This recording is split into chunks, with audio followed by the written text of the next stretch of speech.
എന്നെയും എന്നെ പോലെ ഈ ഭൂമിയിൽ ജനിച്ചു വീണ സകല മനുഷ്യരെയും അല്ല സകല ചരാചരങ്ങളെയും ഈ ഭൂമിയിൽ ഒരു അണുവിനെ പോലെയും അല്ലാഹു സുബ്ഹാനഹു വ തആല അവൻ സൃഷ്ടിച്ചിരിക്കുന്നു. റബ്ബുൽ ആലമീനാണ് അവൻ. ആ അല്ലാഹുവിന് വേണ്ടി മാത്രമാണ് എന്റെ ജീവിതവും മരണവും. അവന് വേണ്ടി മാത്രമാണ്.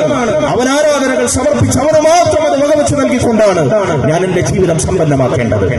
ഇതാണ് മുസ്ലിമേ, സഹോദര, നിന്റെ ജീവിത ലക്ഷ്യം എന്താണ്? എന്തിന് നീ ഇവിടെ ജീവിക്കണം എന്നതിന്റെ ഉത്തരം മറിച്ചൊരു മുസ്ലിം പറഞ്ഞുകൂടാ. ഇന്നത്തെ കാലഘട്ടത്തിലെ കുട്ടികൾ പറയുന്ന പോലെ എന്തിനാണ് ഈ ജീവിതം? അതങ്ങനെ ജീവിച്ചു തീർക്കുക തന്നെ.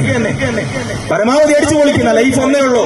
അതുകൊണ്ട് മാക്സിമം ആസ്വദിക്കുക തന്നെ, പരമാവധി എൻജോയ് ചെയ്യുക തന്നെ ജീവിതത്തിന്റെ ലക്ഷ്യമായി മുസ്ലിം ഉമ്മത്തിലെ മക്കൾ പറയുന്നതാണ്. അല്ല, ഒരു മുസ്ലിമിന്റെ ഉത്തരം അതല്ല.